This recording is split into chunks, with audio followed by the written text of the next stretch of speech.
Grandes mistérios estão em volta do Egito desde as antiguidades. Você com certeza já se perguntou como as pirâmides de Gizé foram construídas, ou como eram feitos os rituais de mumificação.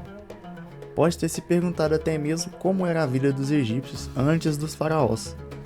E o que será que dizem os hieróglifos escondidos nas areias do Egito? Mas imagine se você nascesse de um oceano infinito com poderes de uma divindade. Loucura, né? São poucas respostas para muitas perguntas. Mas hoje vamos falar sobre como foi a criação do mundo segundo a mitologia egípcia. Então fica aí e acompanha comigo a bagunça que os deuses egípcios criaram.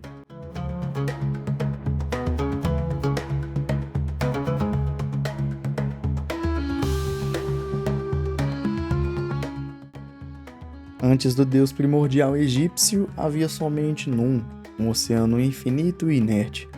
Dele surgiu Atum, o deus da criação e do sol, também conhecido como Atum-Ra. Seu poder era tão imenso que com apenas uma explosão ele foi capaz de criar todos os corpos celestes do universo. O panteão egípcio é composto por em média 200 divindades, mas nem todas foram criadas por Atum. No primeiro momento, Atum deu vida aos seus filhos, Shu, deus do ar, e a sua irmã, Tefnut, a deusa da umidade. Atum criava de diversas formas. Algumas divindades, por exemplo, surgiram de sua saliva, enquanto outras do seu suor.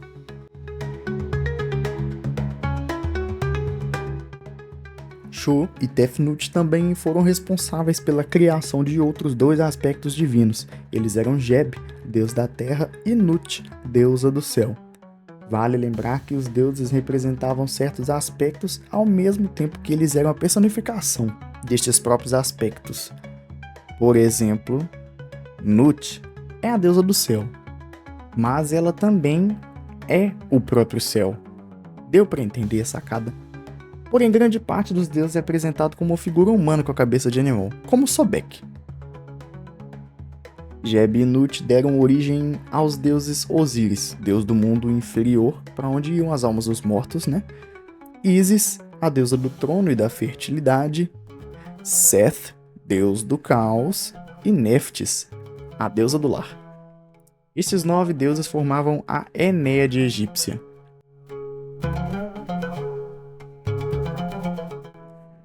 O Egito era dividido entre Alto Egito e Baixo Egito. Mas a partir daí a mitologia é focada em torno da cidade de Heliópolis, uma antiga cidade egípcia. E em um certo momento, Atum cria os seres humanos a partir de suas lágrimas, mas a relação entre Atum e os humanos é um pouco problemática.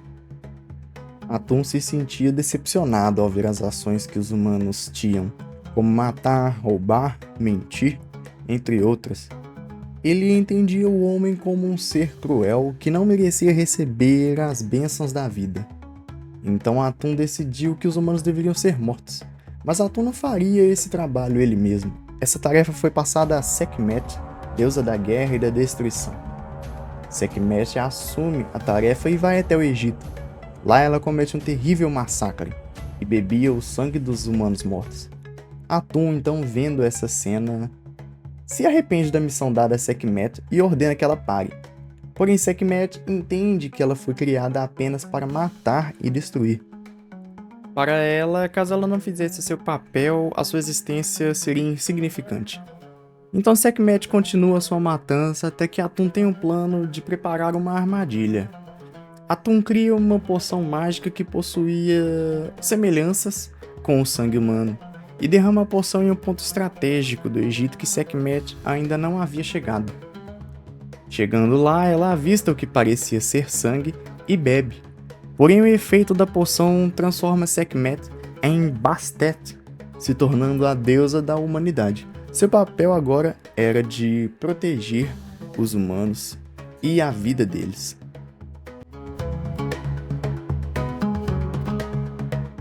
Após todo esse caos, Atum designa Osíris e a sua esposa, que também era sua irmã, Ísis, para governarem o Egito.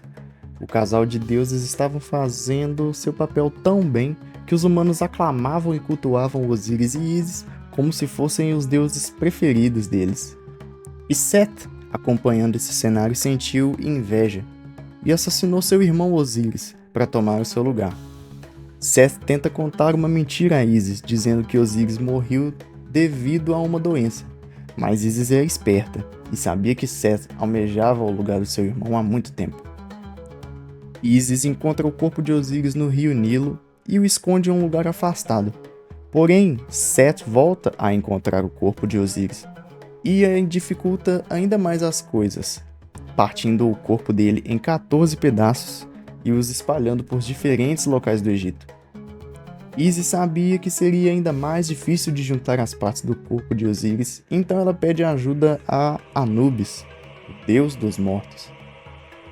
Quando todas as partes de Osíris foram reunidas com a ajuda de Anubis, o corpo foi enfaixado por ele para que Ísis conduzisse um ritual que traria o seu marido de volta à vida. Porém, ele não poderia permanecer no mundo dos vivos. Quando Osíris volta à vida, ele é obrigado a reinar o mundo dos mortos ao lado de Anubis, e juntamente de sua ressurreição, surge Horus, o deus do mundo dos vivos, que foi confrontar o usurpador do trono, Seth. A disputa também envolveu confrontos diretos entre Horus e Seth, que são descritos de forma vívida. Em algumas versões, os deuses se enfrentaram no rio Nilo, transformados em animais, Horus representado como uma águia e Seth como um hipopótamo. Lutaram ferozmente. Durante um dos combates, Seth arrancou o olho esquerdo de Horus. Este olho, conhecido como o Olho de Horus, foi posteriormente restaurado pelo deus Thoth, deus da sabedoria, e tornou-se um poderoso símbolo de proteção e cura. Em algumas histórias, Horus mutila Seth, castrando-o, o que simbolizava a perda de seu poder reprodutivo e, consequentemente, a sua capacidade de governar. Após anos de disputas, os deuses finalmente decidiram a favor de Horus. Ele foi reconhecido como o herdeiro legítimo de Osíris e coroado como rei do Egito, simbolizando a vitória da ordem sobre o caos e se tornando também o primeiro faraó. O homem é brabo demais. Apesar de ser derrotado, Seth não foi destruído. Ele foi integrado ao cosmos como uma força necessária, embora perigosa, simbolizando o deserto, as tempestades e as forças destrutivas da natureza, para manter uma espécie de equilíbrio. E essa dualidade refletia a visão egípcia de que o equilíbrio dependia tanto das forças da ordem quanto as forças do caos. Seth se tornou o protetor do deus Ra em sua jornada noturna pelo submundo, ajudando a combater a serpente Apófis.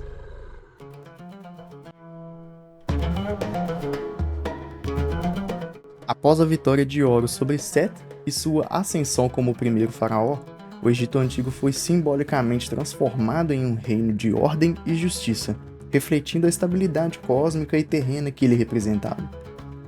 A mitologia egípcia considera Horus o primeiro governante legítimo do Egito como seu faraó, e sua história serviu como um modelo para todos os faraós subsequentes, que eram vistos como encarnações ou sucessores de Horus. Horus se tornou o protótipo do faraó egípcio. Acreditava-se que cada faraó era uma manifestação viva de Horus, como se fosse uma reencarnação, representando a união entre os deuses e os homens. Essa ideia reforçou a autoridade divina dos governantes, legitimando seu poder como algo sagrado e inquestionável.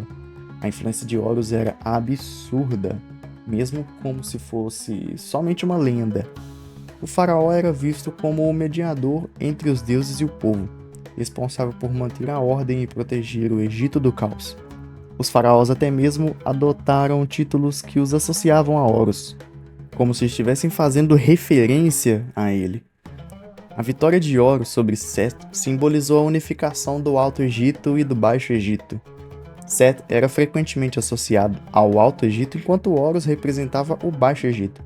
A reconciliação entre os dois deuses refletiu a harmonia entre essas duas regiões, se tornando um único Egito. Não tinha mais essa história de alto ou baixo. O reinado de Horus marcou o início de uma tradição política e religiosa que moldou o Egito por milênios. Os faraós subsequentes seguiram o exemplo de Horus, governando como representantes divinos na Terra, como se fossem deuses mesmo. O mito de Horus e Sete influenciou profundamente a ideologia real, a arte, os rituais e a cultura egípcia como um todo, não somente no Egito, mas ao redor do mundo. Agora eu quero saber se você curtiu esse caos aqui que foi a criação do mundo na mitologia egípcia. Foi uma das maiores na questão bagunça, pelo menos eu acho, né? Tem muita mitologia pra gente falar ainda. Mas se você gostou, deixa um gostei aí embaixo, um comentário para eu saber o que é que você tá achando disso aqui. Lembre-se também de se inscrever e ativar o sino para não perder nenhuma novidade que aparecer por aqui. Vai ter mais mitologia. Você que gosta, fica de olho. Eu vou ficando por aqui e muito obrigado por você que acompanhou. E até a próxima. Fui!